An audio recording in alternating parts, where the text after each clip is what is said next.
ఓ senior journalist mister దాంబు Balaji గారు బాగున్నారా? చెప్పడానికి శ్రీరంగ నీతిలా ఏంటి సార్? ఆ తమ్మునే లేడు సార్. నోటు దోల ఎవరికి సార్? నోటు దోల మీరు కుక్కల కోసం మాట్లాడితే మాట్లాడండి, తప్పు లేదు. అవి మూగజీవాలు, వాటి మీద అందరికీ కనికరం ఉంది. మీకు కూడా కనికరం ఉందని అనుకుందాం. రేణు దేశాయ్ గారు ఏమి కుక్కలు చంపొద్దు, లేకపోతే రక్షించండి, మనుషులు చంపండి ఏం పదాలు వాడలేదండి. ఆవిడ ఏమన్నారు? ఏదైనా సరే కుక్కలు కూడా మనలాంటి జీవులే, మనం కూడా కుక్కలతో సమానమే.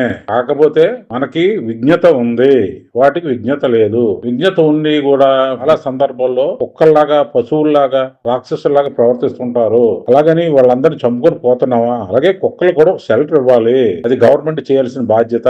అదే విధంగా మాలాంటి కొన్ని స్వచ్ఛంద సంస్థలు కూడా కుక్కలకు షెల్టర్ ఇవ్వడానికి పాటుపడుతున్నాము. కుక్కలు అన్యాయంగా చంపేయకండి అని చెప్పారు. దాన్ని పట్టుకొని మీరు ఒక హెడ్డింగ్ పెట్టి మీరు ఏదో పెద్ద ఉదార టెంకులా మాట్లాడతారండి. చాలా సందర్భాల్లో మీరు పెద్ద పెద్దోళ్ళు విమర్శించిన తీరు చూసి మీకు ఎప్పుడో ఒకసారి జవాబు చెప్పాలని చూశాను, గానీ ఈ సందర్భంగా మీకు చెప్తున్నాను సార్, మీరు విశ్లేషణ చేయండి. ఇది పెద్ద మీరేం పుడింగ్ ఏం కాదు. మీరు కూడా చాలా తప్పులు దొరుకుతుంటాయి మీ మాటలోనే. రేణు దేశాయ్ గారు ఆవేశంతో మాట్లాడరు, కానీ మీరు సైలెంట్ కూడా తప్పులు మాట్లాడుతుంటారు. ఆవిడ ఏమి కోర్టులు ఏమి వ్యతిరేకించి మాట్లాడలేదు.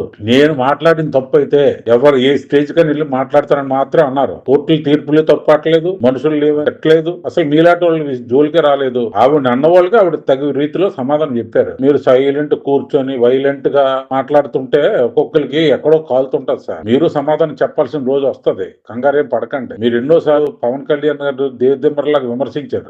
పవన్ కళ్యాణ్ గారు విమర్శిస్తారు, చంద్రబాబు నాయుడు విమర్శిస్తారు. అంటే విమర్శించడానికి రైట్స్ మీ ఒక్కరికే ప్రపంచంలో దారదత్వం అయిపోయారు. దాసరి విజ్ఞానం ఒకడు, అతని జాతకాలు చెప్పేస్తాడు. అలా సినిమా ఆడదు, ఈ సినిమా ఆడదు, సినిమాలు రిలీజ్ అవ్వకముందే రివ్యూలు చెప్పే బ్యాచ్ మీదంతాను. ఎందుకండి ఇవన్నీ? దాసరి విజ్ఞానం కాదు, దాసరి అజ్ఞాని. మనం ఒకళ్ళు విమర్శించే ముందు మన నోటిని చక్కగా తులసి తీర్థంతో ప్రక్షాళన చేసుకోవాలి. మీరు పద్ధతిగా మాట్లాడండి సార్, గౌరవం ఉంటది. మీరు పద్ధతిగా మాట్లాడరు, ఎదుటి పద్ధతిగా మాట్లాడదని చెప్తుంటారు. ఆ ప్రసాద్ గారు ఒకరు, ఆయనకి ప్రపంచం అంతా తెలిసినట్టు. మీరు ప్రసాద్ గారు, దాసరి అజ్ఞాని, వీళ్ళందరూ మా క్రిటిచ్చి ఇంకా అనడానికి మాటలు రావట్లేదు. ఎందుకంటే మీలాగా నీతిమాలిన మాటలు మాట్లాడలేము మేము. కానీ మీరు ఇలాంటిగా మాట్లాడితే తగు రీతిలో సమాధానం చెప్పాల్సి ఉంటది. ఏమంటే చట్టాలు మీకు మాకు రేణు దేశాయ్ గారికి ఈ భూ ప్రపంచంలో ఉన్న వాళ్ళందరికీ సమానమేనండి. అదే విధంగా జంతువులు కూడా మన చట్టమే వాటికి కూడా న్యాయం చేయాలి. ఏ కోర్టులు కూడా జంతువులు చంపిమని చెప్పలేదు. ఈ రోజు పుల్లు అలా చంపుకొని పోయి ఈ రోజు పుల్లు కూడా జూలో కూడా చూడడానికి అవట్లేదు. అలా కుక్కలు కూడా చంపేయండి,